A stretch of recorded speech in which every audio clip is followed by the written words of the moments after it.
Hello, people. I was going to do a video today with Tom LaVecchia and then put it up, but Tom said do a live. Sometimes I got to be talked into it, and Tom talked me into it today. And I'll be very honest about you. I'm glad that I listened to him. I'm going to talk about a few things today. Uh, I just unblocked Carlos Munoz. Carlos, first thing Carlos did is he seen that I was doing a show today, and he says, FBS just did a show on this the other day. That's why I'm doing this show today. FBS, Gunsmoke, they all presented one side of the argument. Whether John Gotti was at the Sparks Steakhouse when the hit happened to Castellano. Now, all of a sudden, people are trying to change history and say, no, he wasn't there.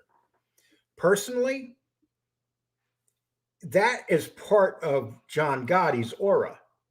The fact that he was there. Even if he wasn't there, why would you want to take that away from the man? That just makes him look that much tougher.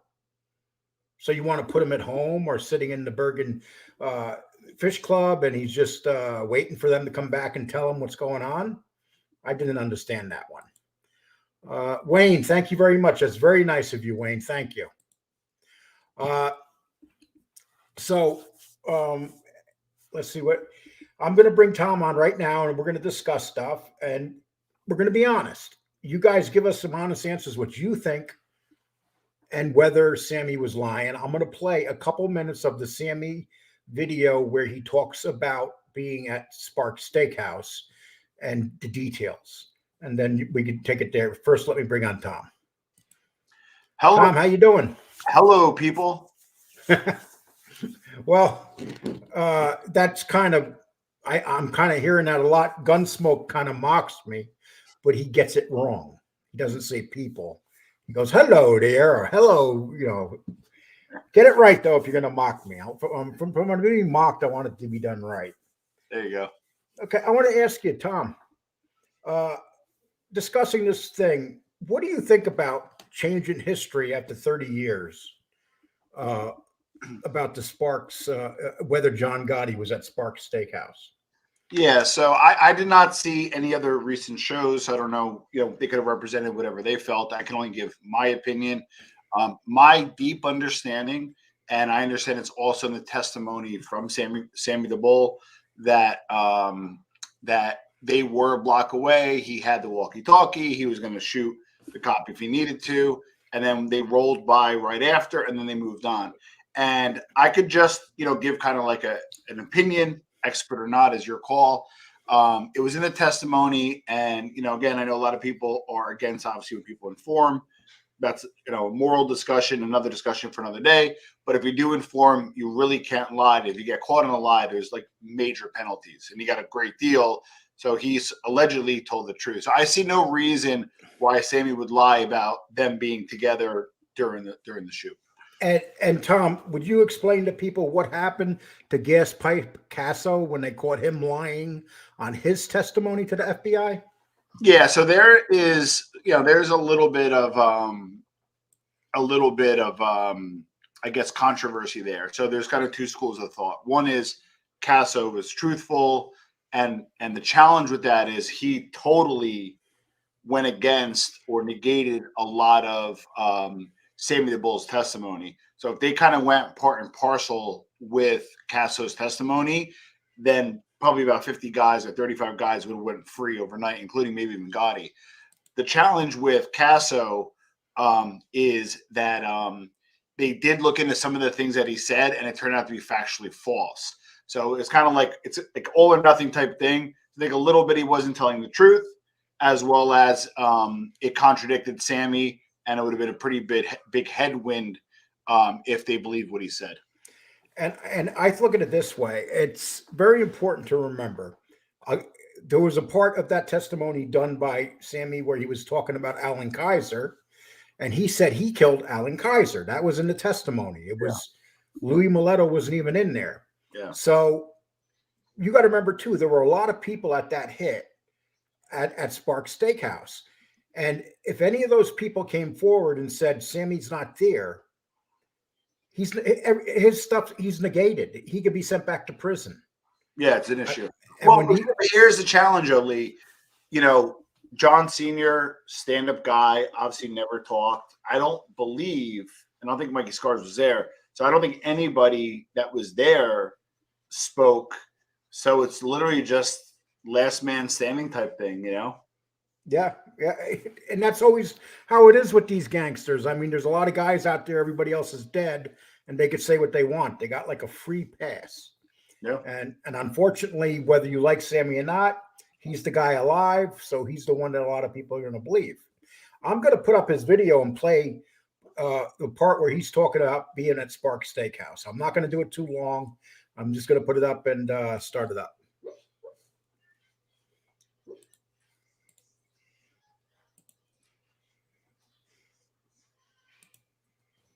They start to pull through the light. I tell the team, the light just turned green. The first car out is them. They're going to pull right in front of Sparks. That's how it's the people park your car, you pull there, you get out, and that's exactly what they're going to do. There's no other parking spots on the streets. Get ready. The shooters are ready. The backup teams are ready. The backup shooters are ready. I'm ready. My heart is pounding. For the first time ever, Sammy the Bull Gravano tells his story.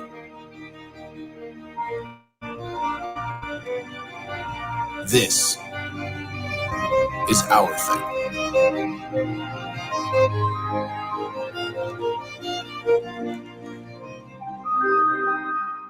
Moments before this, I saw 2 cops on the corner. I knew I would have had to kill these people. But moments before that car pulled up, they turned and walked up the avenue and walked away.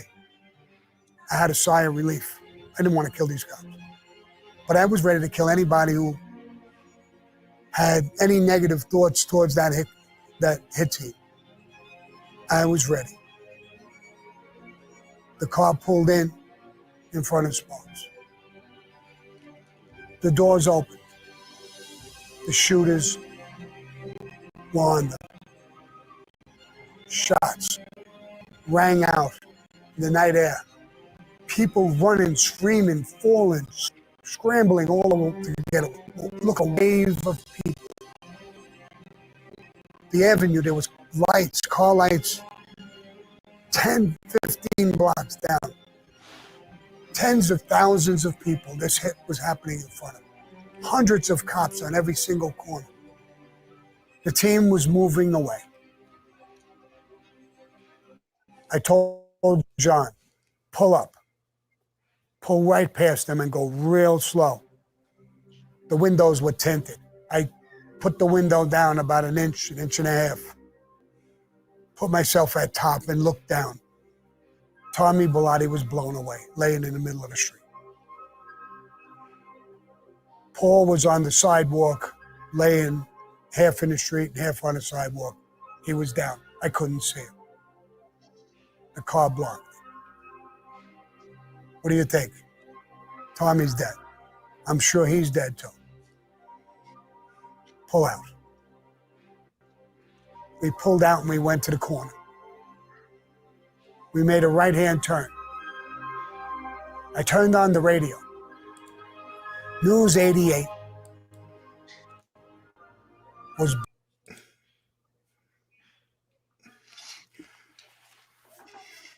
Okay.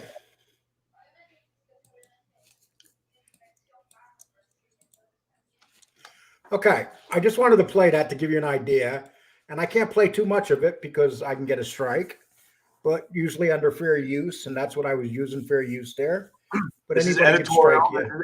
This is editorial in nature, so fair use. Yeah, it is editorial. And the problem is Sammy picks and chooses, his people picks and chooses who plays his stuff, who to come after, because they already struck me on one video once before. Uh, so, okay, so you hear that story, right?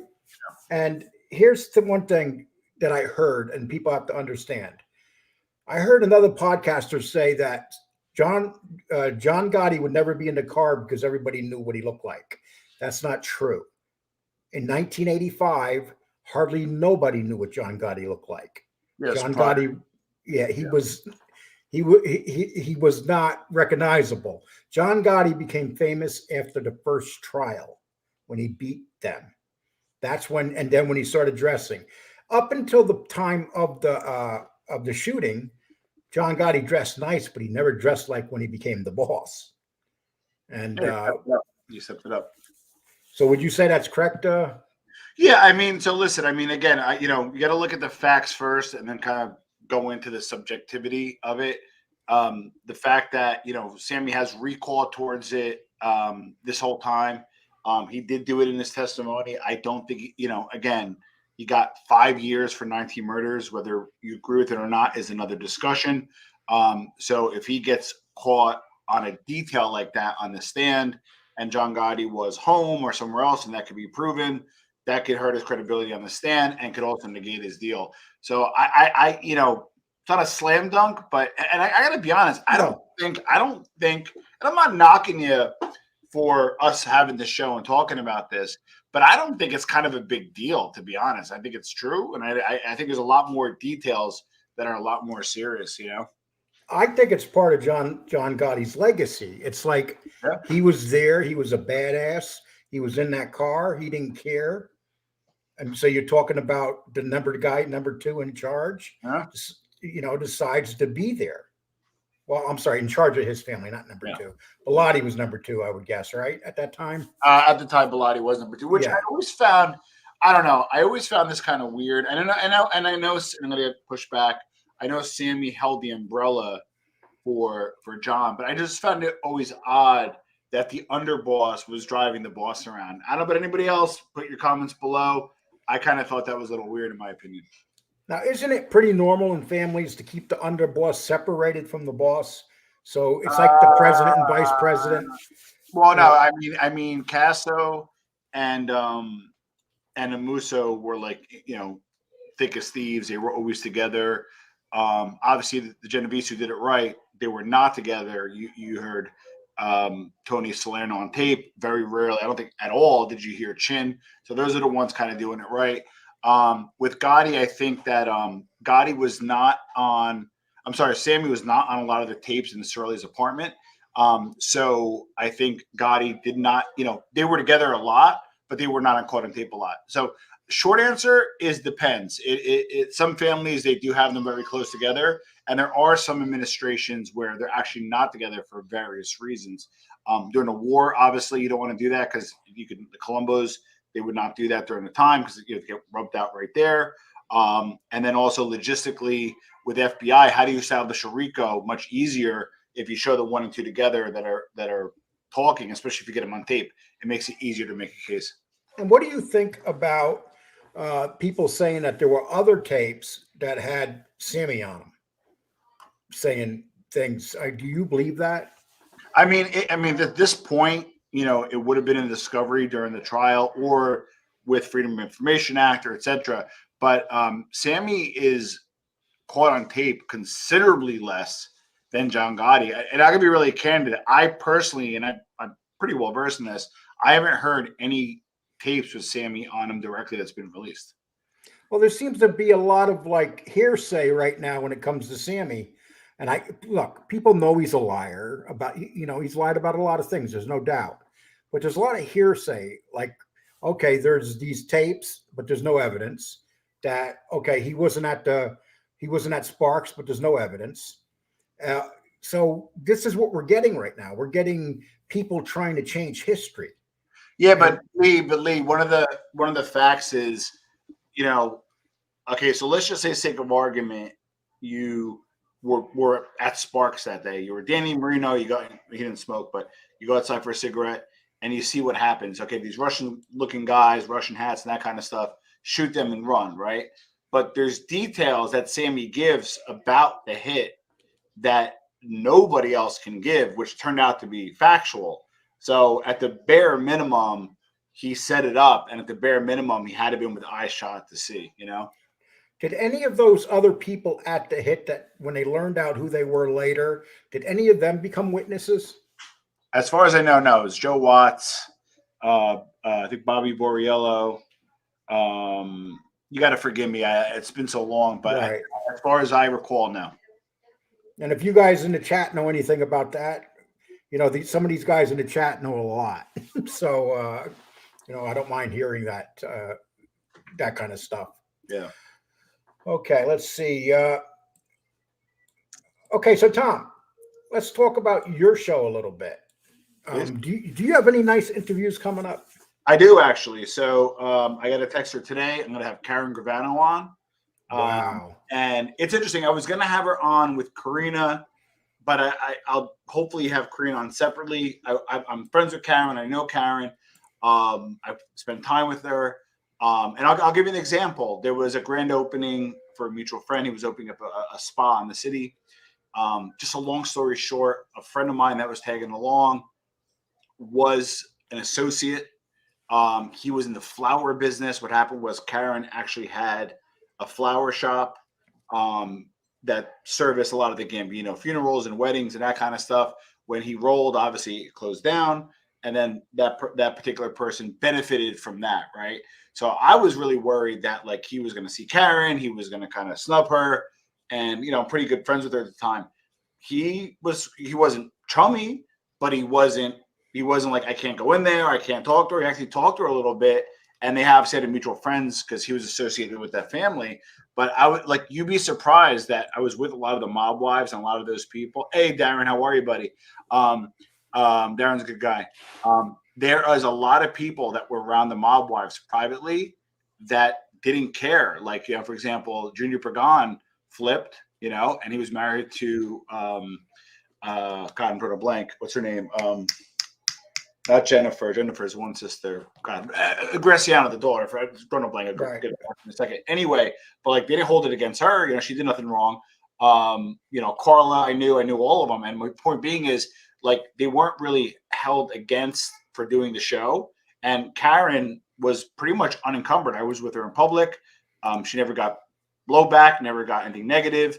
And, you know, people kind of looked the other way. And number two, she didn't inform as her father, you know. So with all due respect, it wasn't even her. So, you know, so that's been my experience in New York behind the scenes.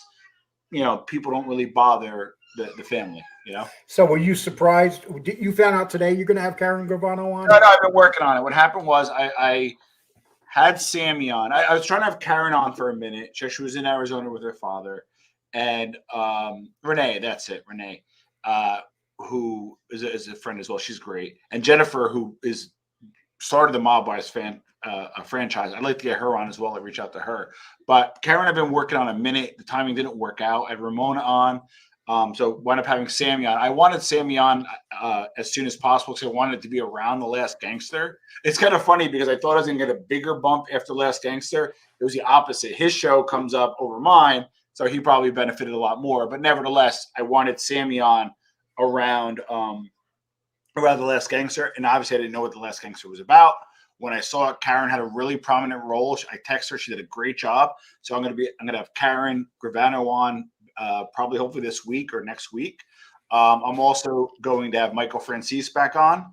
I'm in Tom, wait a minute. Well, you know, you're making me feel like a clown over here. You know, you're naming these guys. I mean, I got like. I gotta remember. One, Lee, I've been doing this for 4 years. I'm an old guy like you. I'm just kidding. You're not old. I've been doing this for. You're a young guy compared to me. You could be my son. Yeah, right. But I've been doing this for 4 years, and I've interviewed Michael. And the cool thing about Michael, when I interviewed him in I think 17, we kept in touch. So like, it's not like you know this. Like that's why everybody's like, well, why didn't you burn Sammy down in this interview, and why didn't you tackle A-Light and that kind of stuff? The problem is if you're disrespectful to these folks, when you need them again, they're not going to work with you. So Mike and I were always pretty good. And he's scheduled to come back on. We just got to lock in a date, but that should be happening soon. And then also I'm going to recommend him for your show as well. Giovanni Rocco, who took down the Real Sopranos, the Charlie Stango case. Unfortunately, I knew a lot of those guys growing up. So it was a little kind of hit home for me. But nevertheless, I had Giovanni Rocco on the show. He's going to come on. I'll call you later, Joseph. He's going to come on, and he's going to do a live Q&A. And this was a guy who literally took down the Surreal Sopranos in 2015. So I got some really cool stuff coming up. But thank you for asking. And I like to talk about guests. People have to understand. There's one podcaster that made this insane, ridiculous statement about me stealing his guest. How do you steal people's guests? Do you own them? Well, yeah, I'm just. Yeah, go ahead. Sorry. Well, when you say stuff like that, it's childish. These guests, they go on all these shows. I don't check people's shows to see who they had on. Well, I'll give you. I don't think it's the same podcaster, but I did some shows. I actually interviewed a few people. Some were hard to get. Some were a little easier. Cosimo obviously did really quick. I did Antonio Nicasso, who was like the expert worldwide in Dragada. I'd like to get him back on. And there's some guys that have reached out from Italy that I'm trying to get on. I'd like to do more on Dragada. I get worried about doing it. They're very serious people, like they're current. But I would like to find some like stuff on the Mancuso trial. So I'm working on that. I haven't been able to solidify that a little bit. But what I do want to, Frank Fiordolino was a great guest too. Let me give him a little plug. I'm going to say this, and I'm going to say this confidently. I've had some, like at 6 Made Men, I had countless associates. The reason, and I should suggest him for your show too, Lee. The reason why Frank is important is he was around the Bananos and the Giannini crew and a lot of the Gambinos and Colombos when the Sicilians were either around or their offspring were around. And the reason why this is important was he's from Castellano del Golfo, which is from the Banana stronghold. And he was that kind of disconnect of the old guard of the Sicilian crews that were strong, no rats, kind of like doing things a certain way, big into heroin, and then kind of going into the Gotti era. And we'll be texting each other, and he'll like, I'm like, hey, did you ever hear so-and-so? And like, oh yeah, that's my good friend, or was a good friend. So like, he's one of those guys that downplayed his role. I know you can get him to open up. I recommend having Frank on again. I'd love to have Frank on again, but I recommend him for your show. Tom, I'd like to ask you another question. Sure. And we're just putting this stuff to the side because basically what we're doing is we're shooting down false claims being made by people. Have I ever gotten a guest through you yet on my show? No, if anything. So I want to say 2 things. Okay. Number one, for those that were following the channel, I got really sick from early February to mid-February. I had the C word. I don't want to get demonetized for you. I was infirmed, right? 12 out of 14 days, I got a call from Lee Cole 3 every day asking for nothing other than, are you okay? Are you okay? Are you okay? Are you okay? You called as much as like my sister did, right? So number one, I want to thank you for that, Lee, because it shows true friendship and actually giving a shit, right? Number two is you actually helped me with Mafia Made. So I have no affiliation with your show other than I'm going to recommend some guests in the future. And to be honest with you, I'd love to take credit for your success, but I have nothing to do. People give me way too much credit, man. I got like a 1-year-old. I got two of the kids. I got one on the way. Like, I would love to produce your show, but you're doing fine without me. And if anything, you've been a little bit more helpful to me than I have been to you, to be honest. And it's very important to remember that the mistake that some people are making here is getting on sides and not realizing if you want to be an interviewer, you have to know people, because you don't just, sure, you can go out there. Like, I'll give you an example. Right now, I'm working on a guy who's a major actor, a mob actor. Yeah. And he's not an old timer. He's a young guy and he's still doing lots of stuff. But because I know somebody who's a friend of his, I have a great opportunity of getting him. Hey, why not? And that's just the way it happens. And you know what? When people come on, I say to them, hey, listen, here's Tom's phone number. Yeah. Just because that's the way you do it. That's how you work together. I want to, and I didn't answer that quick because I tend to go off on a tangent, but I do want to answer this as well. Okay. So when people do interviews, there's really kind of 2 reasons why they do interviews. The first is they're promoting something, right? So book comes out, movie comes out, a Nat Geo piece comes out, whatever that is, right? So they'll say, hey, like Larry Mazza, for example, he might do an interview and then say, oh, by the way, this is my book, The Life, right? They're there to promote something. So they want to reach as many people as possible. So they tend to do like kind of a circuit, right? Hey, I'll do Lee Cole, I'll do Tom LaVecchia, I'll do whatever, right? The second group of interviewers are people that are not promoting anything, but just want to keep current, right? Yeah. So the truth of the matter is very rarely, and the more notable you are, the less this is the case. You will not get an interview with somebody exclusively, do it with them, and then like them not doing anything else. And to be honest, they wouldn't be a big name. Like Mike Francis needs to do interviews. Sammy the Bull needs to do interviews to stay in the media. That's how they get their shows to where they are. So the truth of the matter is you either do it because you're promoting something, or you may do it because you want to keep current, but it's not stealing. If anything, I would like to have DiMatteo on because I might ask different questions than you do, right? Our interview styles are a little similar, but a little bit different. But it's common. And if anything, we work better by collaborating than by being at each other's throats. And when I had him on the other day, I had a lot of people say to me, Lee, I've seen him on a lot of shows, but no one ever talked to him about the Gallo killing that night. Because I asked him about the emotional feelings going through the people. Armando the midget was his closest friend. Yeah. You want to hear something funny real quick? Sorry. I'm so used to being a host. I'm like not used to being on the side. So I can't hear you. I can't hear you that good. Oh, sorry. Can you hear me okay now? Yep. Okay. Yep. So he mentioned that at 4:30 in the morning, Umberto's, steak clam house. That's when he got hit, right? I was kind of laughing inside because my wife and I, when we went to San Gennaro Feast last time, the restaurants all closed at 12. So it's like we're in such a different era, Oh yes, we are, because they all stayed open in Brooklyn, and in those restaurants at nighttime after 2:00, there were a lot of after-hour places, Yep. and they were full of mobsters. I was traumatized. So what happened was it was 2016-ish. And there was a cigar bar. For those that know Little Italy, there was a cigar bar. There was the Ferraris here. Across the street was a restaurant that had cigars. But you had to know somebody, and you had to go actually to the second floor. And it was a clandestine a cigar bar. And what was cool about it was in Southern Manhattan. I swear to God, you would have like Southern Manhattan prosecutors having cigars, not with, but in the same place as wise guys, as businessmen, as local knockaround guys. It was fucking insane. I went there in 2016. I didn't know. I walked upstairs. It was closed. Now it's a hotel. So I knew once that was gone, I knew Little Italy was done. They would have like a dice game once in a while, but after 16, that stuff was done. Did you see Anthony Raimondi in there puffing away at a cigar with the gangsters? I know like nothing. I know it's like an ongoing joke. I know nothing about this guy. I get like a lot of guest requests, like have this guy on, have that guy on. He's actually in the top 3. I just didn't get around to it yet, Lee. Yeah, and you know the funny thing with Anthony Raimondi is he stays active.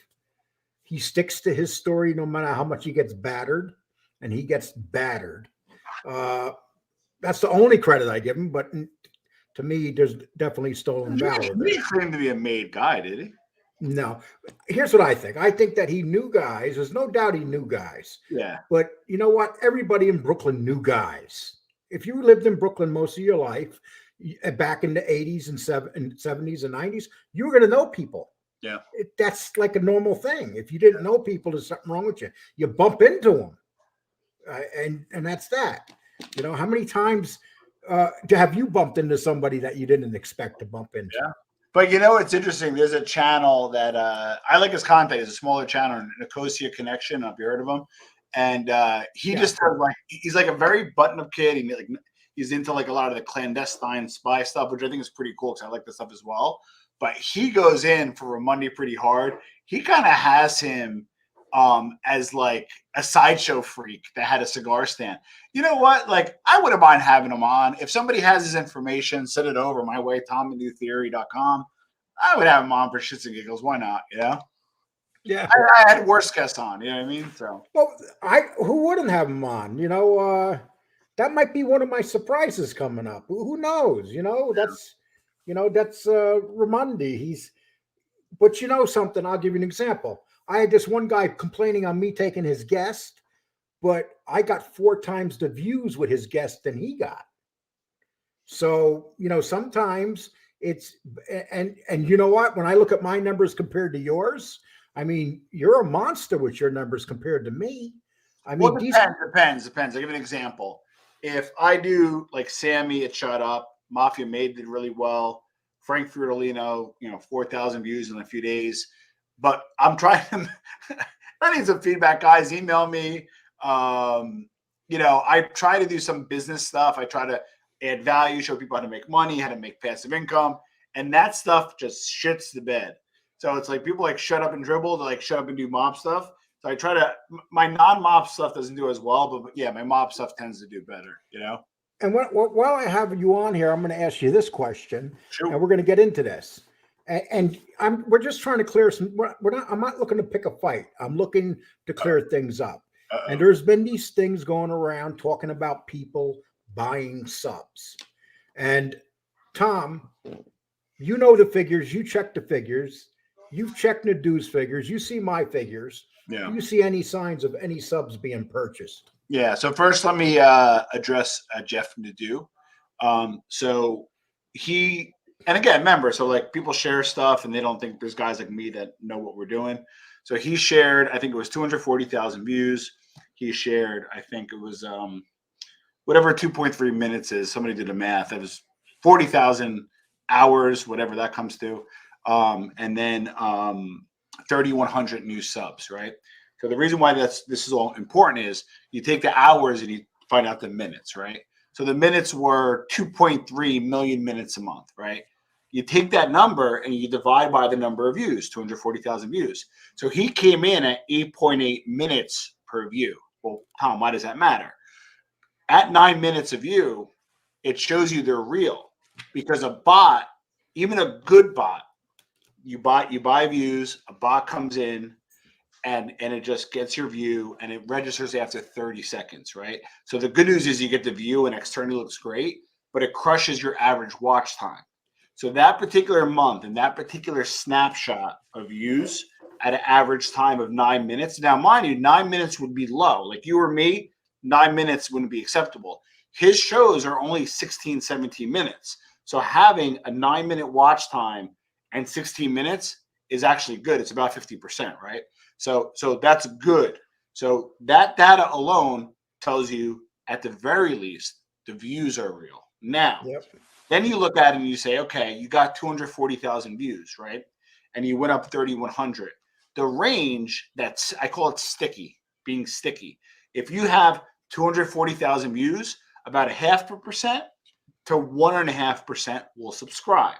So, for example, at 240,000, you probably will get as little as 1,200 subs or as high as 3,000 subs. So we got a little 3,100, which is what he got. It's perfectly executed. I'll give him that. But it just, I'm a digital marketer. That's what I do. Yeah. It passed the litmus test there. In terms of you, I don't think you buy views, because typically your shows have a channel. I think I checked the other day. I think only because you asked. I think you have a channel of like 1,700 to 4,000 views, depending on who comes on. Exactly. And that channel is pretty consistent. And then with the number of views that you get, again, the stickiness is consistent with your growth. And I'm going to say something and take this as a compliment, Lee. Before, I think you had a show that was a little controversial. And I even myself, like, I would watch your show. I always liked the show, but I didn't sub. I was worried. I was like, oh, I sub, am I going to get, but then now I think because you changed direction on your content and you're doing a very good job with what you're doing, I think people are commenting more. I think they're subbing more. And as a result, again, if I had to testify in the stand, I think you and Jeff Nadu's numbers check out. And the funny thing about my subs going up, between the 17th and the 24th of this month, I had like 400 subs in a week and a half. So I got a little square from YouTube next to my subs, and they said they were looking at them. YouTube. Yeah, so you can get that. So what'll happen is if you launch a show, they changed it, but it used to be if you launch a show and you somehow had like you bought subscribers, or you would have an increase that was like a hockey stick, right? Yeah. You would actually externally look and it would say 301. They would give you 301 subscribers until they figured it out. So they would either acknowledge those views, not acknowledge those views, or if they caught you game in the system, they would actually remove your video. So that's just a way for them to make sure to keep you honest. Now, if they remove that little triangle, whatever it is, Which they did. then the views are real. That's exactly what they did. It was there for 10 days. It stood there and you could tell they were looking into it. Yeah. And then it just left. And you know, it's funny, after they put that little triangle up, I got a shitload of more views. But you know, and here's another way you can watch to see if it's true. Look at underneath and see if people are saying, I'm a new subscriber. Correct. Underneath all my videos, people were coming in like crazy. Yeah. I did a couple Sammy Gravano videos, and whether you like Sammy Gravano or not, he has 500,000 subs. Yeah. Well, I'll tell you this much. So I'll give you an example. So let's just say you release a video. I always give a comment when I believe it's a good video. Good job, Lee. Nice work. I'll reach out to you privately as well. Your mic again. Yeah, and which is always good to do. But you can also look. You can look at the comments again, like, oh, I'm a new subscriber. I just found you. So you have that sentiment. But then you can click through, obviously, see if they're a real person or not. If they're just subbing to you and they're from Thailand, probably Fugazi, right? But if they subscribe to you and me and FBS and Nadu and whoever, then it's probably in our universe, you know. Yes, and you know, I ran into an issue when I had John A. on for my interview. Overnight, I got 500 subs out of the blue. Yeah. Right after the show was over, they all started coming off. 500, exactly 500. So it's obvious what happened. So here's the deal. Okay, so here's another thing that happens. Okay, so when you send fake subs to an account, right? It's called, let's just say you obviously do it yourself. You can do that. That's fine. People do it all the time. Or you could spam somebody's account. The reason why you as the account owner doesn't get punished, you're like, well, if somebody's buying subs, why don't they get kicked off? Because somebody else is buying subs and throwing them at your account with the goal of jamming you up. My opinion is, and I've had A-Light on a million times. I know John personally. I don't think he did it. I think somebody sent you bots to jam you up. They were definitely bots. They try to jam you up. Yeah. And I remember a person calling me saying they're rolling off, and I'm looking at them rolling off. And you know, I like to say this because I shared this with a person that was my friend at the time. Yeah. But this person was my friend at the time, don't ever be friends with him, because anything you tell this guy personal, he'll put on his show. And see, that's one thing I could say. If someone tells me something personal, I'm never going to put it on my show. Weasels do that. And I'm just going to leave that there. Okay. So what do you think about this going on right now with everybody seeming to, I notice there's people in this genre that don't even do the mafia stuff. Do you think they're in the right genre? Do you think that maybe they should consider other genres? What's your opinion on that? Well, so sorry, somebody made a comment about my hair and being bald, and I'm like, trying to find the best angle. I wish I had your hair. I'm trying to find the best angle to look less bald. Now, so okay, so the reason why, and if you want to step back and say, why do people do what we're doing, right? And you got to pick a niche genre, whatever you want to call, to kind of get your bearings and then kind of build up. And then either kind of a leader in that space if it's big enough, or you go mainstream, right? Which I'm having a hard time doing because nobody wants to hear me talk about shit that I'm an expert in. They want to hear mob stuff. It is what it is, right?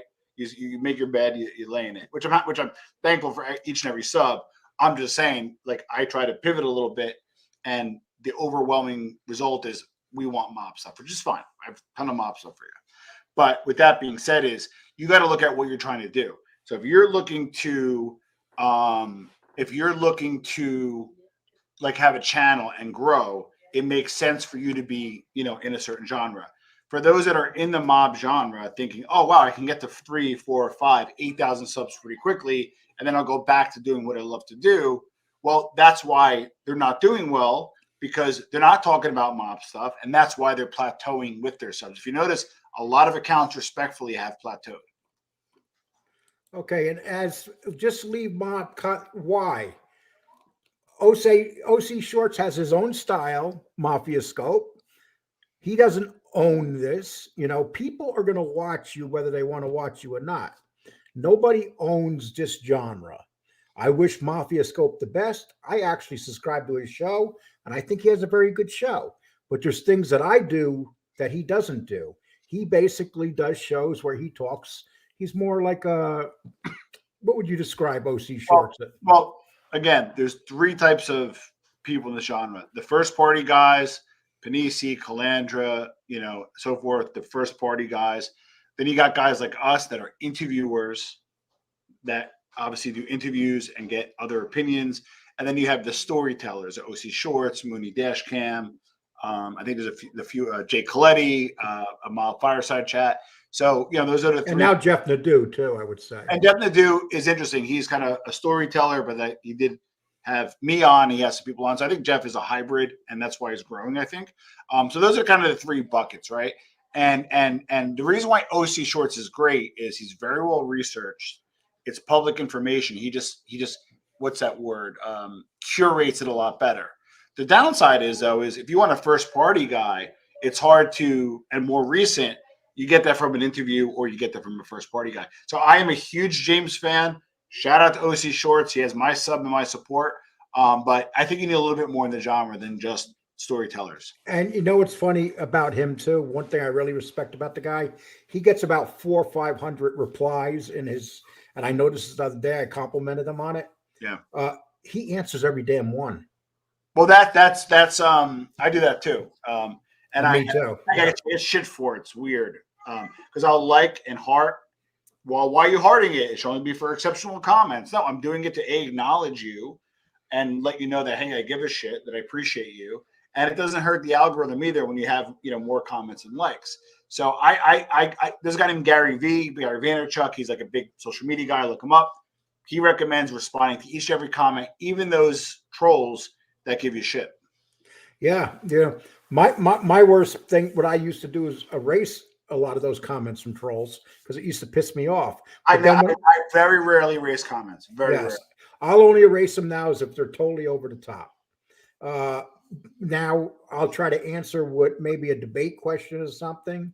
Yeah. And you got to respect people's opinions. Like Carlos came in here before and said, "Oh, you're doing a show like I got my show from FBS," and so I blocked him, and then a couple people said, "No, you know, let him come in here." We'll, you know, so I unblocked him. Yeah.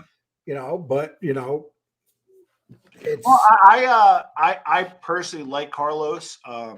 He was a wrench in my show. He kind of stopped coming in. So I think I don't know if it accidentally. I think it's weird. Like sometimes I don't know if you've ever seen this. You could have like 20 wrenches one day, and then when you go in your back end just to check up on, it'll be like 8. It's weird. I don't know if people like unelect or whatever, but he was a wrench on my show. I like Carlos. You know, I have no issue with Carlos personally. Has anybody? Or were you kind of surprised to see Tony back? You know, I really had to take a mental break. Like, so I kind of took a little bit of a mental break from YouTube in January. I, you know, had some great interviews lined up. I wanted to kind of recalibrate my show and my channel. And then I got sick in February, which knocked me out of pocket for 2 weeks. I essentially did not much. I didn't do much at all from like January until like almost like 2 weeks ago, a week ago. So I haven't. So part of that is I don't watch many other shows anymore. I just don't want to do the drama. I'm not going to talk about him negatively, but I can say there's some things that he say about me that are categorically false, and I'll address it privately. You know, but that's my business. But is he surprised he's back on? No, because that's the thing. I'm a very big, if anybody knows me who watches the show, I think Grant can back this up. I see some other people that are in here. I'm a very big free market guy, and I'm a very big freedom of speech guy, right? So I applaud free speech. I'm against free speech when it threatens your family, try to ruin your livelihood, or go after, somebody with personal threats. So just as long as you don't do those three things, I'm all for him being on, and I'm all for him sharing his opinions. He can be critical of me of all he wants. That's free speech, right? But don't threaten to fucking hurt me and throw a brick through somebody's business who has an elderly father. There's lines there, And that's what it is with him. He's all talk. And that's what he is. He's just a big bully with a mic. And I'm going to tell you, the other day he was honored to come back. YouTube let him come back. And what's the first thing that he did when he came back? He started bashing people again. The minute on the very first show, he was saying racist stuff right off the bat. So he didn't learn a damn thing. And I haven't seen him on since that show. I'm not sure. Maybe he's been on. Maybe I'm wrong. But the minute he got back, he started bashing. He went after you, Tom. He went after me. He started saying racist stuff about Josie again, sexual stuff. The guy's a creep. Well, I could say this. My lawyer actually prefers me not to talk about it much, and I gotta respect that. But I look at it like taking the high road, right? So when he does talk about me, and this was maybe it's been going on for like 4 or 5 months now. It used to be I'd wake up to 4 or 5 messages, or I'd get a message here, or this or that, or I would do a live, and he would come in and whatever. And this is not a knock to him; it's just the truth. The last 4 weeks have been inconsequential. So if he was talking about me, I wouldn't even know it because it wasn't reported to me, or nor did it really affect my channel. But again, it's going to sound crazy, but I applaud the free speech portion of it. What I don't applaud is when you go into a racist rant or stuff that's threatening. Mooney Dash Cam is fabulous, real on scene show. Actually, that's a certain niche. He picked something out that worked for him. Yeah. God bless him. And yep. You like when you see people do that. To make it in this YouTube thing, you better be different, because if you're not different, can I ask you a question if you don't mind? No, ask me a few. And I don't know if you're following this, and if guys and gals, it's mostly guys. If you're not following this, please do. Are you following the whole like Joe Rogan kind of stuff that's going on? Without a doubt. Where do you kind of weigh in? They went up against a monster and they're losing. Yeah. Joe Rogan is a monster. Joe Rogan has 5 times as many people watch his show than CNN. Yeah, and even Tucker Carlson, who's number 1. Yeah, I mean, you're talking beast here. Spotify, all these old washed up actors are coming out of the woodwork, and people are like, who's he? Simon Garfunkel now. Oh my goodness. It's like, who are they? They don't realize they're insignificant now. They're old people. They're older than me. They're 70, 80 years old. And they don't understand that Joe Rogan's people are that middle age of 19 to 49, that very special group of people, and that's Joe Rogan. And Joe Rogan doesn't care. But really quick too, to elaborate a little bit, is he actually had one, so the way the vaccines or the V's work is they use mRNA technology, and it's actually a very elaborate technology. It kind of hangs out with your DNA. It doesn't alter it, and it could, almost replicate the effect of having C and then help you with it. It's not, the J&J was the only one with like, hey, if you get a little bit of it and then it affects it. Right? I don't want to say too much because I don't want to get you jammed up. Right, you can't. Yeah. So here's my point. So he had one of the founders of this technology. He actually, I think, either patented it or was in on the patent. And because typically it's a larger researchers team. And yeah, he's from Newark originally. And it was just a discussion. Hey, Teresa, I look forward to your call. So anyway, that's all it was. You know what I mean? And then he had somebody else come on that talked about some of the therapeutics that are used to help, one of which saved my ass. I found he's not a progressive doctor, but he was considered a progressive doctor. And I got one of the therapeutics. Actually, Rob Lito recommended it. I'll answer one question, Giovanni. And the bottom line is, I think the bigger issue is he was trying to have a dialogue with people that he doesn't necessarily agree with, but he'll have a dialogue with. And politically, everybody kind of has him on the right. He has openly supported Bernie Sanders. I don't know. Oh yeah, yeah. It's hey, you know something? I remember when Bernie Sanders was running a few years back, and at that time I was running a pizza place, and my drivers, they used to have this one thing. Whenever they drove up and they seen a Bernie Sanders sign, Yeah. they knew they weren't going to be tipped. They would deliver, and they see a Bernie, and they would all come back and say, "Oh, that guy has a Bernie Sanders sign. I'm not going to be tipped." So that's Bernie Sanders people right there. That tells you everything about Bernie Sanders people. You know, I just found that funny when they told me that. Okay, so let's see. Tom, how do you feel about comments Eric Adams, the mayor of New York, made about white people? Giovanni, highly inappropriate. He used the word cracker to describe white people. Racism goes both ways, and it goes even within communities, and it's just got to be stamped out. So my opinion is not a good start to his mayorship. I think he needs to come out with a deep and sincere apology, and he needs to correct his action. Listen, people make mistakes, right? But that was unacceptable. And you know how you know that he's a racist? Just look at his cabinet around him. Not one white face in his cabinet. I mean, you know, but that's a law of vicinity, right? So, for example, that's the law of Detroit. When that starts happening, you get Detroit's. Listen, I'm just going to give you my take, and again, that in token will get you in the bus. There's a theory why there's black on black crimes. There's a theory why there's white on white crimes. It's a law of vicinity. If I had a cabinet, probably 4 to 5 people will have their name will end in a vowel. Why? Because that's my vicinity. So that's I think more of a law of vicinity than anything. But that's just my take. Well, I'm opposite. I would have anybody in my cabinet. I believe that the best qualified person should be in your cabinet. Agree, but I want people I know and trust. I can't. Yeah. I can take a flyer and have it fucked up. Look at de Blasio; it was a train wreck. You know what? But this guy's going to make de Blasio look good, and that's bad when you're that bad. I don't know how much and it's a shame because he was he is Italian American. Visited Italy in his hometown. It was a big source of pride.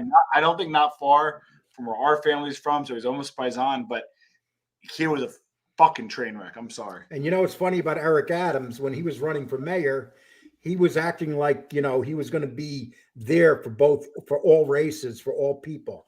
And now when he's in office, all of a sudden you see a total change. So I find him to be more moderate than de Blasio. That's just my opinion. I think he's actually trying to do more for the police. He wants to do kind of an anti-gun program. He wants to bring back some of those kind of undercover groups. And he wants to, be a little more restrictive than they were, and that makes sense. But I find him more moderate. That's just my opinion, Yeah. Okay, Eric Adams is what New York wants. Laugh out loud, another winner with police blood on his hands already. Sharpened for government. Yeah, those poor cops, those 2 cops that were just killed the last week. That said, those were the 2 biggest funerals for cops I've ever seen. It pretty much, it's like they're saying to the mayor, "Go to hell." That's what that is. The funerals are unbelievable. I've never seen nothing like them. Did you see what Susan Sarandon said? I got physically ill. What did she say? So obviously, and you got to forgive me, there was 2 gentlemen, and unfortunately, they were killed during a domestic dispute. I think the name was Rivera for one. I reserve the right to be wrong. And there was a sea of blue for both of their funerals. That was highly appropriate. They shut down. I think it was either Fifth Avenue, because I think St. Patrick's had private funerals, and I'm talking servicemen, firemen, policemen. I mean, Lee, I saw this, I cried. I mean, it was emotional. And Susan Sarandon publicly said, "This is the face." There are a lot of Italian socialists there. That's true. This is the face of fascism. It was fucking disgusting. And both cops were of color. Hispanic, I believe. Yeah. Yeah, they were Hispanic. They were light-skinned Hispanics. They weren't white. Yeah. And it's like, and those cops there, they seen no colors. They seen that 2 cops got killed, murdered. And here's the funny thing: they want to send people. They want to send social workers on domestic batteries and fightings and all that stuff. They don't. Domestic disputes are the most dangerous and feared. Volatile too. You have no clue what's going on. Yeah, when you got a husband and wife fighting, they don't care. They're like, why are you coming in here and telling me how I could treat my wife or vice versa? Yep. There's no care there, and it's so dangerous. And a lot of the old protocols were get the guy out of there, and many a time would cuff the guy. So like, if like, not for nothing, but like, if you get called on a domestic dispute, turn your camera on and record it, because a lot of times the old protocol, the old guys would just take you away in cuffs. That's the way it was, you know. And getting back to Joe Rogan, one thing people have to remember about Joe Rogan, he started off with nothing. He was a starving comic. Yeah. That's what he was. This is a man that built up his empire on his own. Yeah. And the stuff when he came out with podcasts, nobody even knew what they were. They were like, podcast. Yeah, Howard Stern would roast them, and meanwhile, the guy gets 11 million views per show, 100 million downloads per month. It's incredible.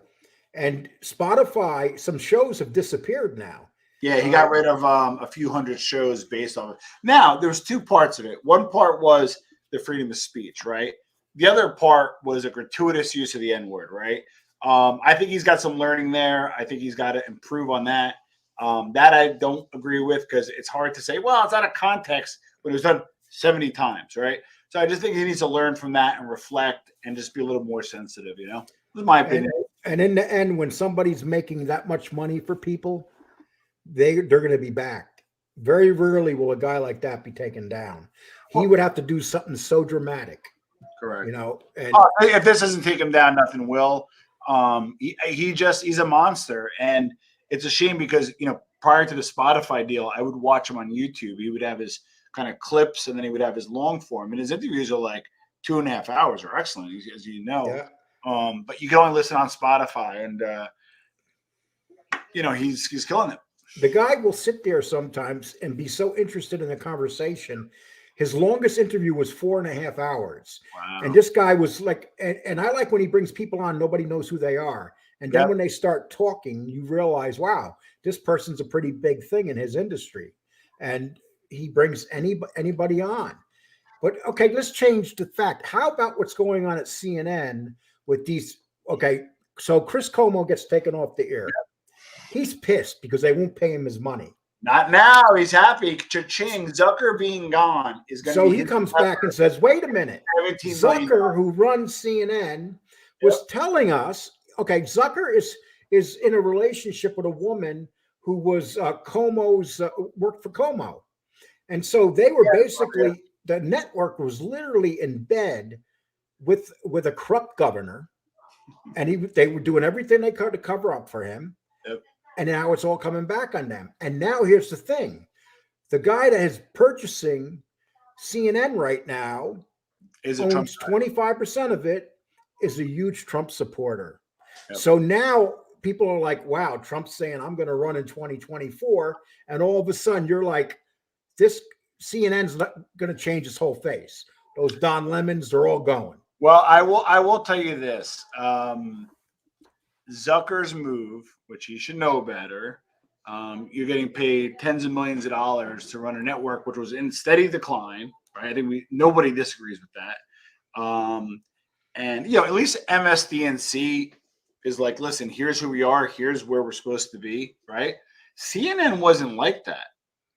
CNN used to be a legitimate. They were in the middle. Correct. And they used to be a legitimate news source. And as you know, it kind of went way left. So I feel like Cuomo wasn't getting his money, but with Zucker, and it's not even just the legal, like obviously Cuomo's lawyers, probably high-powered lawyers, are going to argue this, and this. It's a PR nightmare. If you're not going to give him his money and the emperor has no clothes, the best thing to happen for Cuomo to Fredo was he's going to get the $17 million because Zucker fucked up. Yep. And you notice the thing though, the Cuomos are still powerful. You got to remember the charge that could have really hurt the governor was dropped. The charge that could put him in prison was dropped. Yeah. So now it's all BS, and he's going to get away with all the abuse that he did to women. He's going to get away with it. But that's just it. He was a bully. It kills me. And you pronounce his name right, so you're getting better with your Italian names, right? But it kills me. Like, again, if there's anything about the armchair MBA, three things: free market, free speech, and I'm not trying to alienate any viewers, but I'm very pro-Italian American. I will die on the hill to protect our culture because it's dying in this country. And these guys could have been a dynasty. He was married to a Kennedy. He was fucking married to a Kennedy, Cuomo. He fucked that up. Andrew. So they would have usurped what their father did, and they just single-handedly, both of them, just screwed it up. Let me ask you a question. Now, people may not like this question, but I'm going to ask you this question. One of the problems I always had with the way Italians voted Democrat for all those years, they didn't vote based on someone being qualified. They voted based on their last name. And that was Mario. Yes, that was Mario Como. Yes, let me finish. The whole neighborhoods, these whole neighborhoods at one time were Democrat. You know that, all through Brooklyn. Yeah. They've all changed. They're not Democrats no more. Yeah. But for years, they voted based on someone's last name. So short answer is kind of, okay. So remember the demographics of Italians, right? Came over, the Italian diaspora started as early as the 20s, all the way. My buddy came over, his family came over in the 70s. My family came over in the late 50s, right? So the Italian diaspora happened over an 80-year period, right? So when you come over, at Italy, you work hard, especially if you don't command the language. Like my parents did, they didn't know the language. My mother was a seamstress. My father opened up a little store. You're limited, right? So you're in the working class if you're lucky, right? So at that time, it was mostly Democratic. So the Democrats ruled the Italian vote up until maybe 10, 15 years ago, because we were blue collar, union, bring your, here's how it worked. My mother said this to me at 18. You're either going to get a trade or you're going to college. That's it. Like, there's no, you're either going to go, learn how to be a carpenter, or you get your ass to school, right? So my point being is, as Italians got more educated, as we got more acclimated to society, we kind of were like, some of this stuff is kind of full of shit. So if you look, a lot of Italian Americans are now right-leaning. And I'll give you an example. Staten Island, which is like a 40% population of Italian American, and a basis on percentage, is heavily, heavily Republican. The nice thing about Italian Americans is we are not an echo chamber when it comes to politics. You could have some people on the left that are kind of like the legacy Democrats, and you have the newer progressive people that tend to vote right, like myself. I'm more moderate, but what I'm saying is Italians tend to vote right. So Italians are not an echo chamber. Here's the downside, and I could talk about this forever. Italians don't have a unified mission on what they want publicly. Like, there's no Italian pack that says, you know what, we need X, Y, and Z. You know why? Because you ask two Italians a question, you get three answers. And that's the problem. And you're right about Staten Island, because the Molinari family, they were, their father and the daughter, they were powerhouses in that area for years. Yep. And then the daughter eventually lost, and I think that she won it back maybe. I got to answer Mafiology 101. Sì, parlo italiano, parlo dialetto, però parlo e capisco tutto. So I had to give my little Italian plug to my guy. And I like to, why do the turd bird? Okay, I respect this question. Why do you treat police officers' deaths more seriously than civilians? Shouldn't it be the other way around, considering that they are supposed to protect us? It's a great question. You want to go first? Well, here's what I believe. I believe that those police officers are civilians that just happen to be wearing a blue uniform that day, and they could save your life. So I think they deserve some credit for that. I mean, I agree in a sense where, well, first let me say this. All lives, meaning you're a civilian or in police officer, first responder, etc. Yep. Both lives should be equally cherished, and then when they're lost, should be equally celebrated and mourned. So I categorically agree with that. The reason why there's more emphasis on those is these people put themselves in a line of fire. They sign up for it. They generally don't make a lot of money. You know, you go in the wealthiest neighborhoods, unless it's the police chief, you're not making a lot of money. So I guess they get more special attention because they did that. That's just my guess, if that works. Okay, now this one. Everybody hit up Michael Imperial, well, however you say his last name, YouTube channel page. So under his community tab, let him know to stay away from FBS. I don't agree with this because I don't think anybody should do it. I wouldn't want anybody doing it to my show. I agree. If Michael Imperioli is doing an interview with FBS, God bless, salute to FBS, because you know what? That's not easy to get. He doesn't do a lot of interviews. He has his own podcast, and you know what? Like I was able to get Sammy, he's able to get him. God bless, should be celebrated. You don't want to really knock somebody's. How do I say this? You don't really want to knock somebody's livelihood. You know what I mean? So if you disagree with a creator, maybe email them, put comments below, comment on other shows because I believe in free speech. But I wouldn't try to sandbag an interview, to be honest, T-Bag. Okay. And I also like to say, this is funny. Tell me what you think of this. $4.99 from New Jersey all day. Lee, that microphone looks like you stole it from one of those underground S&M clubs when you were in New York back in the 80s. I love that clever, witty shit. Okay. You know, this microphone was given to me by a fan, and it's really appreciated. He's a good guy, and he gave this to me. He actually sent it to me in the mail. So, you know,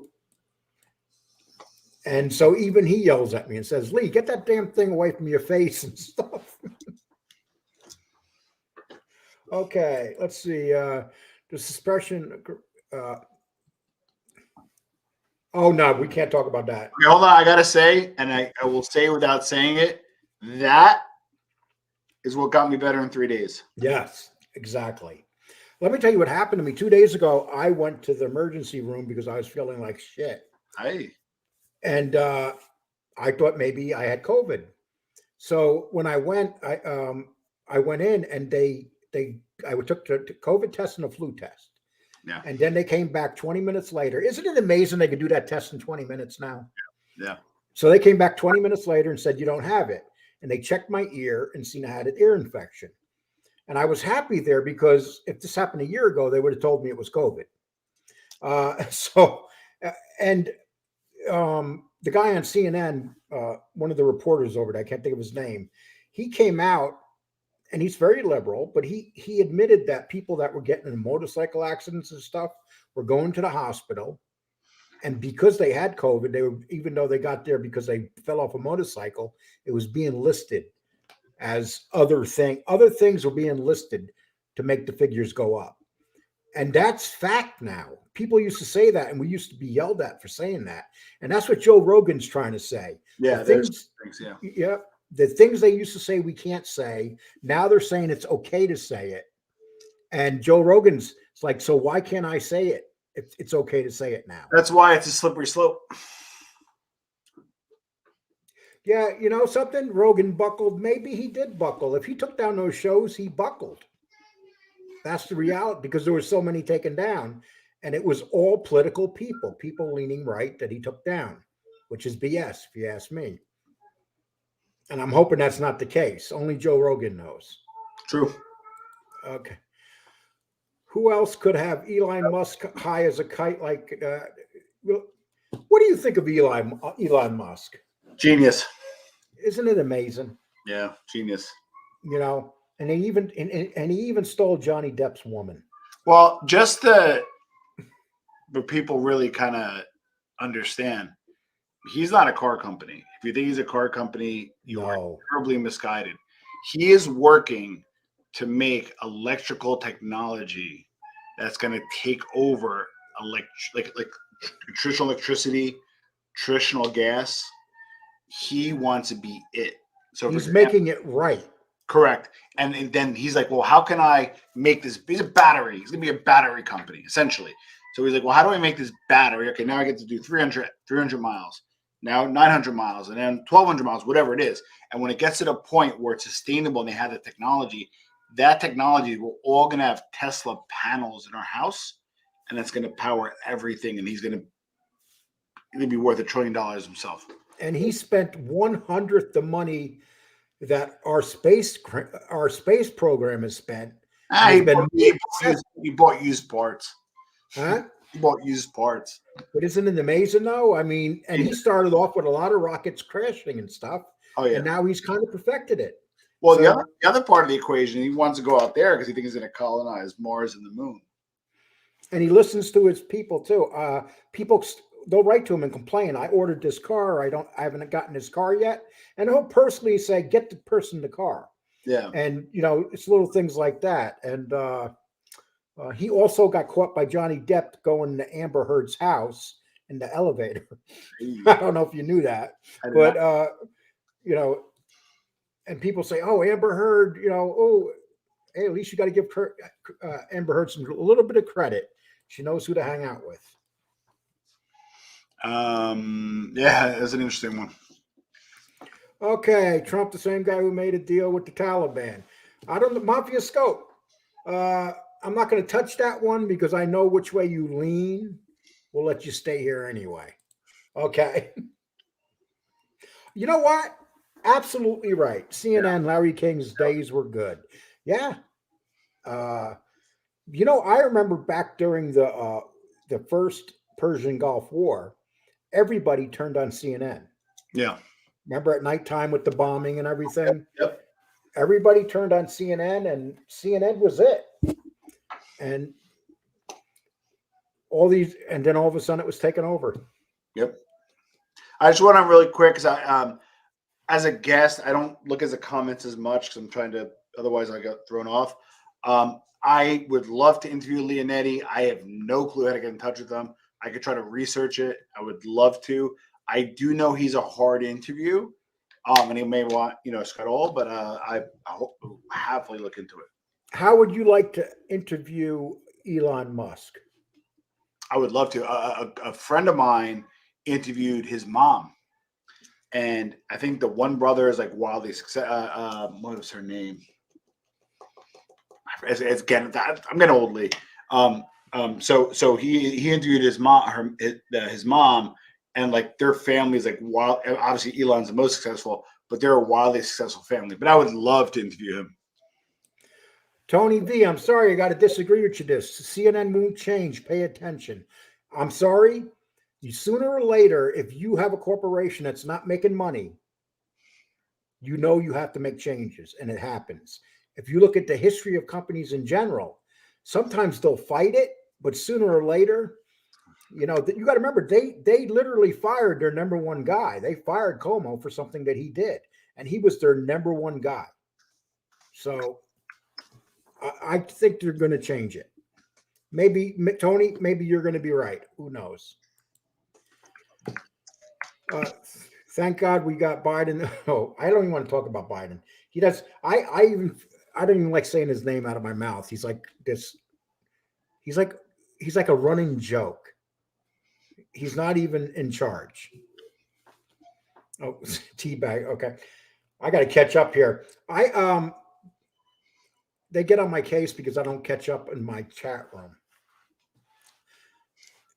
Everyone used to be Democrat in New York, but since Trump, a lot of people that were Democrat did go to Trump. There's no doubt about that. He got, I think, 45% of the vote in, I think, New York and New Jersey, which is really high for a Republican at the national level. And he also got, he almost won Broward County in Florida, which is unheard of. Yeah. So they won't let Italians or European people to have advocacy groups, period, even if they could get them all on board. So true. Well, we see where that got Joe Colombo. Yeah. So what do you think about that whole thing with Colombo back then? I mean, the fact that I can't hear you, Tom. the fact. Can you hear me? Okay. No. Hold on. Better now? Yeah. Okay. Sorry. The No, now fact. you went away. Oh, hello. Better? Hold on. Better now. Yes. Okay, sorry. Okay.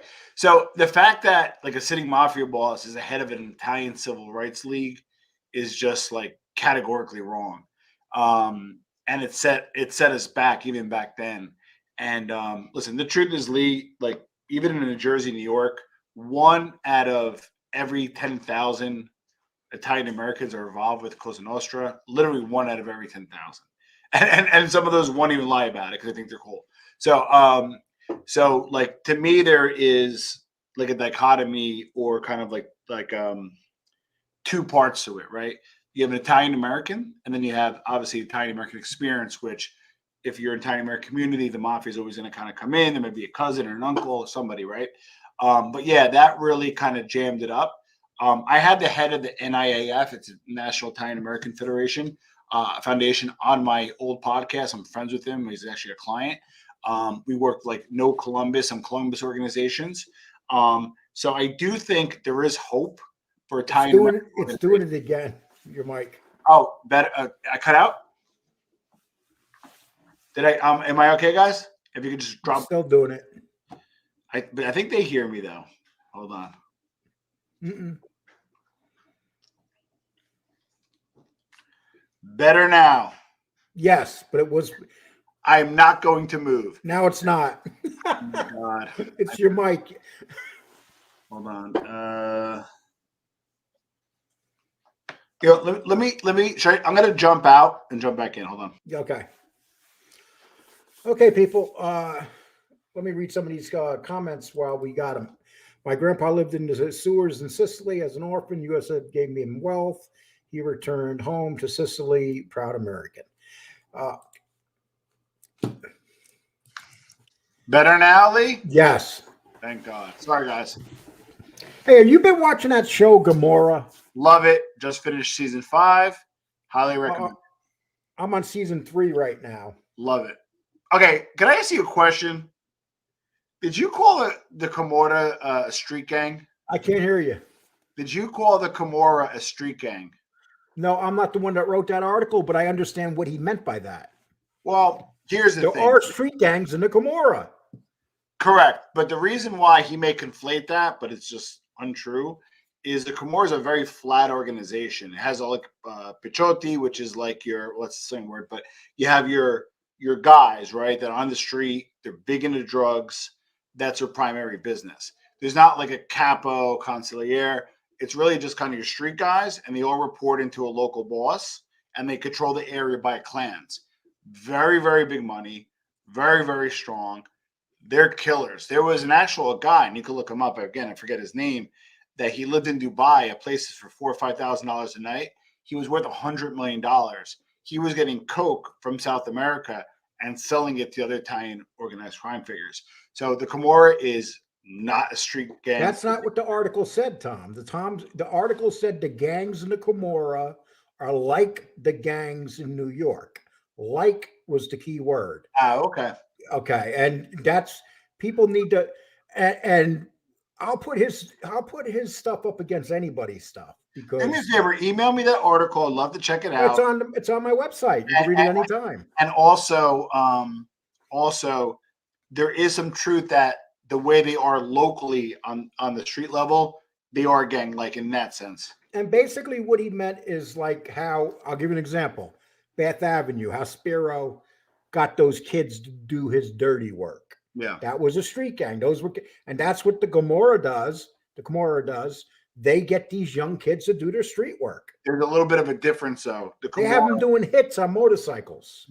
That's correct, but the difference with the Camorra is they actually get paid. They have salaries. Money. So the Italian mafia, not Cosa Nostra, but the 'Ndrangheta and the Camorra works differently than Cosa Nostra and Sicily and Cosa Nostra here. Money flows down, not up. So like if you work at like a dope spot and you work there, you actually get a salary. Versus Cosa Nostra, you make money, you kick it up to your boss. the Camorra is actually money flows down, not up, believe it or not. If people want to see what socialism does to countries, Italy is the perfect example. Italy is very heavily socialized. That is correct. And you have like, it's funny because in that series Gomorrah, they talk about like people that go to a health club there are considered rich. People in America, we could still go to health clubs and with swimming pools and stuff. Well, Napoli is an interesting place. That's obviously the birth of the Camorra, and it's a beautiful city. It's rich in tradition, but it's a very poor city. Yes, and I would tell anybody, if you have not watched that series, you really, okay, sure, you got to read the subtitles, but if you're smart, you have no trouble. Well, Lee, really quick, reason why I like it is it's kind of a realistic depiction of the Camorra. I just gotta say this, and I know I do mob content, so probably shooting myself in the foot. They're dirtbags. The Camorra, they're bad people. Bad. And Camorra does not hide it. That's why Roberto Saviano, who wrote the book and the movie, is under watchful guard, because he holds no punches. He makes these people look really bad because they are bad people. Tony V, I never watched CNN, so I don't know what you're talking about, dude. You know what?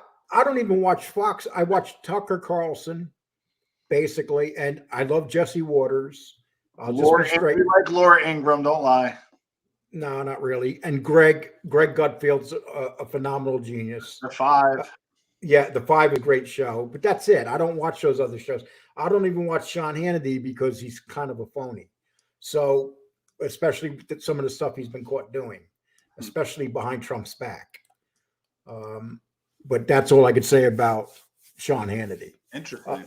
Yeah. Oh, yeah. He was double dealing him behind his back, going to dinners, talking bad about him and stuff. And, he never denied it when it came out. And it was just your typical politician stuff. Really, really quickly, Cosimo 000 is, and it's a shame because it did not get renewed. It's on Amazon and it's by Roberto Saviano as well, I believe. I've seen it. The only series that shows you the true global nature of the cartels, brokers, and the Calabria mob. It's insane. Elon Musk sold PayPal for $200 million, invested it all in SpaceX and Tesla, I'm sorry, and then had to borrow money for rent. I think that's how the story goes. Yeah, because he's worth a lot of money, but that money was tied up. That happens all the time. And you got to remember when you take, and that's the great thing about America, when you get guys like Bill Gates, guys like the guy that runs Amazon, what's his name, Bezos.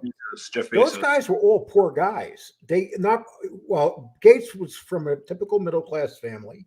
They weren't from rich families, and look what they did. Yeah. Well, Bezos, he went to Princeton. He had a little bit of, but I mean, there's no denying what he did or did. Yeah, and a lot of those guys go to Princeton because they have the grades, not because they can afford it. Yeah. I'm sure Bill Gates had the grades. Correct, of course. Okay, let's see. I'm going to read a couple more of these. I'm going to stay on about 7 more minutes. Yeah, that works. Okay, Bruce City, Mars is 100 degrees, 200 degrees below zero. We are not going to go live on Mars. Exactly.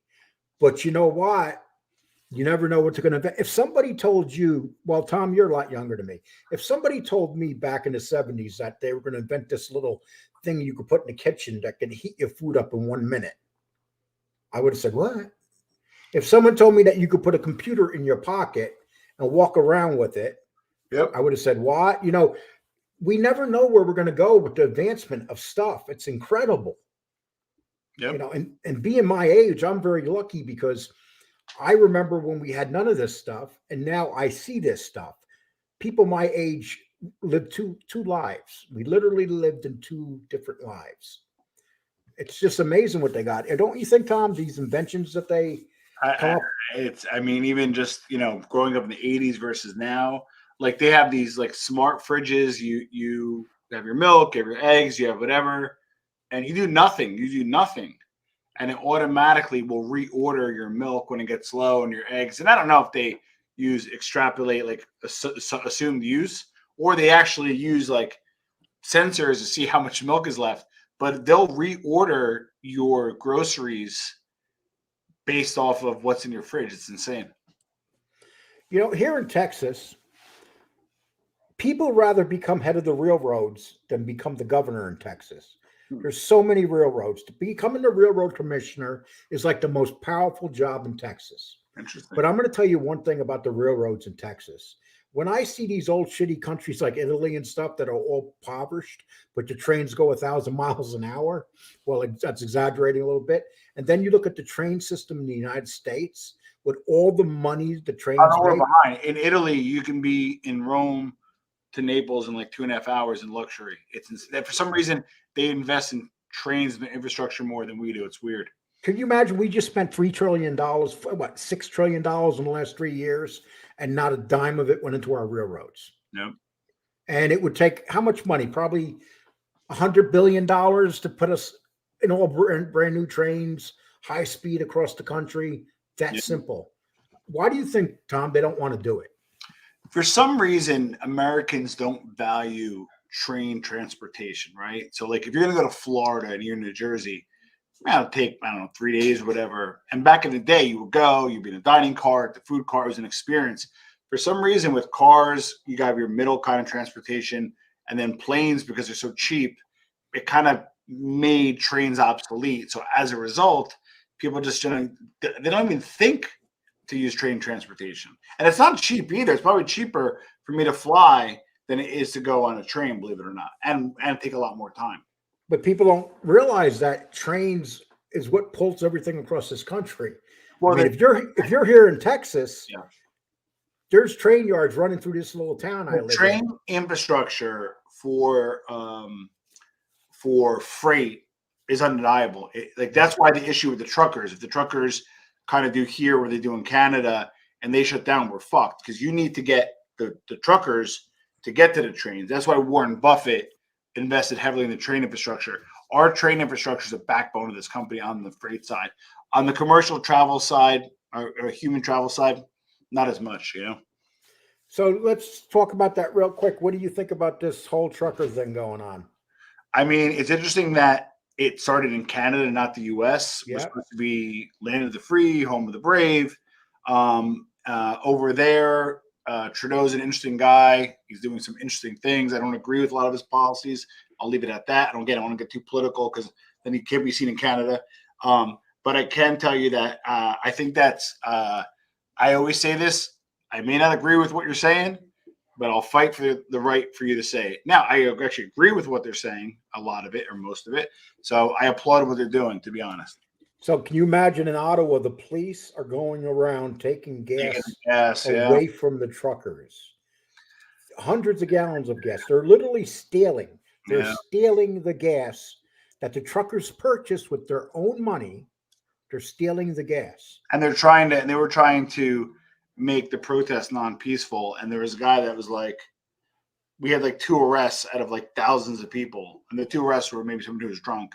I may not have even been truckers. So like, it's a shame, but I stand with what they're doing. And I don't want to say a shame, but it would have been nice if the U.S. had something similar. Well, now it's come across the border into Buffalo, and there's people protesting at the border. Lots of Americans. Yeah, but they're in Ottawa. Imagine shutting down D.C. with trucks. I mean, that would be insane. Oh, gosh. I mean, and one more question, and then I'm going to call it a day here. Let me ask you another question. What do you think about all these people, these politicians and stuff, showing up in these classrooms and stuff, maskless, and then you see a bunch of little kids behind them with masks on? Yeah, so I mean, I know in New Jersey I can speak to, they're getting rid of the mask mandate on February 9th. I think that's welcomed. It's just hypocrisy, listen, I personally, again, it's one of those things. Personally, I got very sick. I will wear a mask indoors. I will socially distance. It's my right to do so. But I do not besmirch anybody if they decide to not, right? So, that's kind of where I land. I know I'm not hedging if people think that.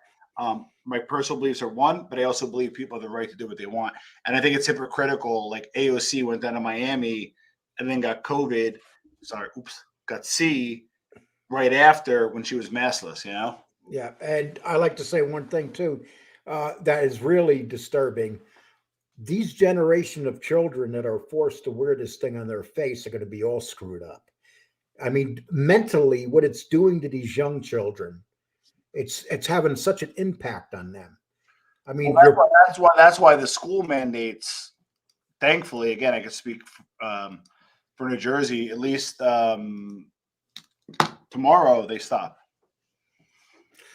here in Texas, we don't even know what a mask looks like in the part of Texas I have. From the very beginning, we have not been forced to wear masks. The schools have never closed here.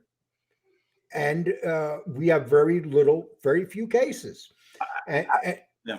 I'm in the southwest part of Texas. And it's, sure, you wear a mask when you go to a doctor's office. That's advisable. Yeah. But you don't see people in my town wearing masks. You don't see none of the kids at school have ever had to wear a mask here. Well, I'll tell you a quick story before we wrap up.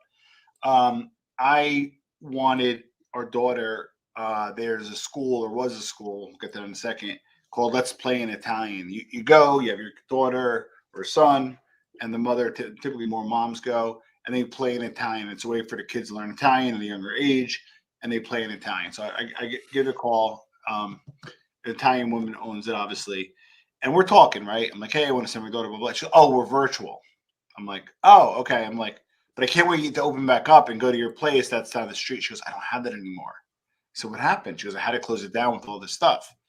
So this woman had two installations, two stores. She had schools. She had one in New Jersey that she had to close down and go only virtual, basically scraping by.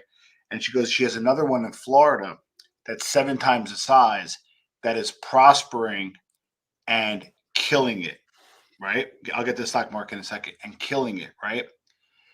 She goes, I had to basically shutter my Jersey operations, and at best, I'm doing some virtual.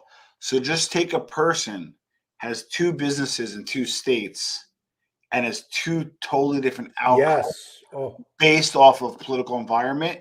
Lee, that scares me. Yeah. In terms of the stock market prediction. Well, one second. Let me just say one thing on what you just said. Yeah. I like to say one thing to you guys. This was a great thing that when you talk about states, Tom, you're right. People on the East Coast, we don't even know what you guys are going through, and we don't want to. Yep. But the stuff of wearing that mask every day, it's a shame. This is why I'm in the best state in the country. Okay, you can take it from the stock market. I'm not going to give some bold prediction that it's going to crash, but I do think it's going to correct to 20%. And here's why. Between inflation and the labor shortage, I think we're in a lot of trouble. So I predict a correction of 20%. Even if it corrected 20%, it's still not correcting the way it should correct, if you ask me. It's only a few years ago that it was at 10,000, 20,000. There's just too much money circulating that it gets propped up artificially, and something like super catastrophic has to happen in order for the house of cards to come back. It's a little bit more than a house of cards because the money keeps flowing in. But I worry about inflation, and I worry about this labor shortage. I don't know why people are not scared shit over it. But and the people that are going to pay are the people with the 401ks. Agreed. They always take the worst beating. That's why you got to diversify. Get own a Yes. franchise if you can. Buy some stock, have some bonds. Do Lee old fashioned. Keep money in your People are doing a lot of risky things with their 401ks now. Yep. Because it's making the money easier. But if I was those people, I would go to who's ever doing your stuff and say, look, put me in some safer stuff here. You didn't get involved in crypto, Lee, did you? I would never. Okay. I would never. That is the biggest scam. That was a joke at one time. Yeah. It started off as a joke. Yep. Anything that starts off as a joke is going to come tumbling down like a house of cards. The reason why I ask is a lot of people that are big into freedom and less government intervention migrated over to crypto earlier on. I would say I'm into crypto if you're buying it, getting your money and getting out. But if you're just leaving your money sitting in crypto, you're going to have a rude awakening very soon. Agreed. That's what I think. Well, Tom, I'm going to say thank you, and then I'll say goodbye to everybody. Hold on, let me plug Yep. Armchair NBA. Please subscribe. We're about 400 subs away from 10,000. When we hit 10,000, we're going to be giving away some great stuff. Lee, as always, an honor and privilege. Congratulations on the success of your show. And everybody, has been an honor to be speaking in front of you. And what I loved about having you here, Tom, we talked about a wide variety of stuff. And that's what I like to do. We could show that we know a lot more than just a mob. But Exactly. And that's why I like coming on with you and talking about stuff other than that, Lee. Thank you again, and I'll see you all soon. Thank you. Take care. Okay, people, I really enjoyed that. We had from 150 to 175 people for the last hour and a half. So we can't beat that. Not during the middle of the day. But I like to say, let me see. I'm going to put the link here. If anybody wants to jump in before I leave, I'll put the link down here. If you want to come in, I'll give it 5 minutes. If people jump in, I'll talk to you. And hey, Don Vito, do me a favor, man. When you're in here, don't be advertising other shows, please. I mean, that's kind of rude. Okay. That's just one of those things that we do, you know. Okay. I'll leave that there for a couple more minutes. You want to come in and say hi? I'm going to read a couple of these. Grant. Good show, gents. Take care, everyone. Well, you too, my man. Thank you.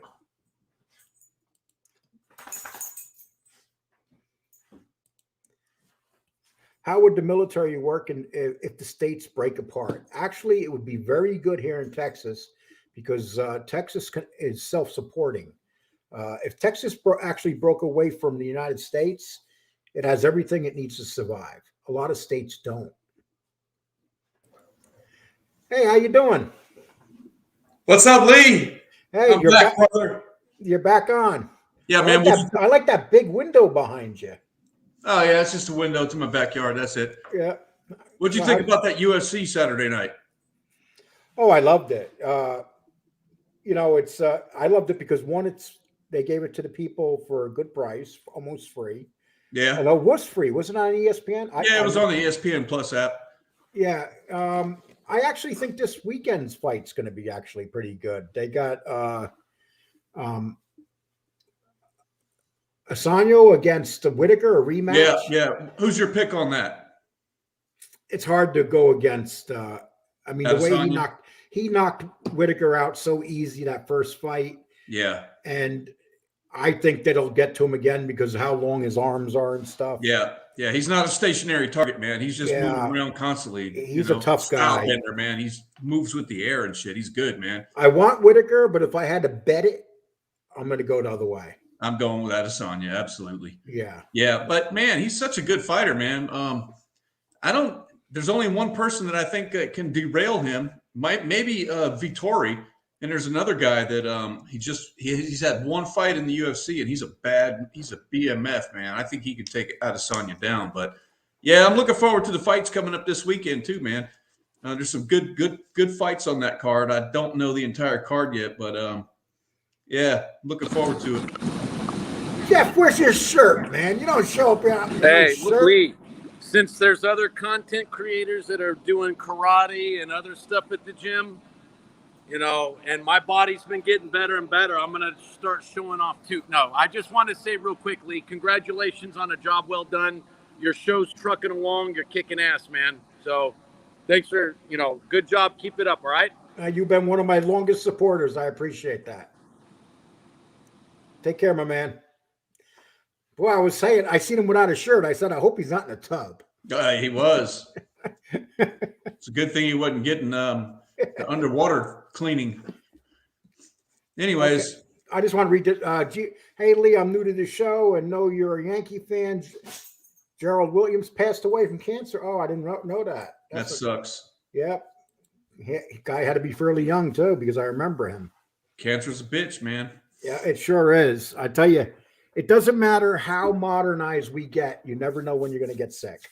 Yeah. And that's why we should all take each day that we have as a blessing. You know. What happened, man? You went to the ER. You feeling better or what? You good? Yeah, actually, I went to one of those hospitals emergency rooms. Those small ones they make now. Like, Yeah. yeah. Actually, I thought maybe I had COVID because I felt so weak, but they put me on some antibiotics. 1 day's worth I've had so far, and I'm starting to feel better. Yeah. You Good know, deal, a man. miracle of drugs. You know, you think about it, because years ago when people got sick, they would die from an ear infection. Yeah, you could. Yeah. You know, Get a and toothache or something like that and shit. yep, penicillin, oxy, you know, uh, Amoxicillin. amoxicillin Yep. is an amazing medication. If you're not allergic to it, if you don't abuse it, it works great. Right. You know, and it's just one Make of sure those you things. take all your medicine. Don't save it. All right. Finish your Well, course. I lost a good friend that me and him had a house together in Colorado Springs years ago, because he would never take his blood pressure medicine the way that the doctors wanted them to take it. Yeah. And he would fight with them and not take it. And eventually he was standing in the bathroom and dropped dead. Yeah. So You know the number one reason why men don't take blood pressure medicine? why is that? Because it affects their erection. It does. I'm Okay. serious. Yeah. Yeah. Well, poor bastards. Okay. You know, and it's, yeah, well, let's see. Ollie, is this the real Ollie? If this is the real Ollie, how you been doing, Ollie? I haven't seen you in a while. Grant Calder, probably friends with Real Canadian Cabbage King. Come on, Ollie. Grant's a good guy, man. If you can't be the real Ollie. Okay, so I'm just going to say goodbye to you because I'm about to close the show down. But All right, Lee. Good show, man. I appreciate it, man. You have a Appreciate nice you, one. brother. Thank you for coming on. Keep up the good work, man. Thanks. All right, later. Okay, guys, I'm going to close it out. Thank you all so much. And maybe I'll do a live tomorrow. I'm not sure yet. I am glad that I was talked into this live. Had a great time. People, everybody take care. And wherever you may go, you may go. Bless you all and bless this great country we live in.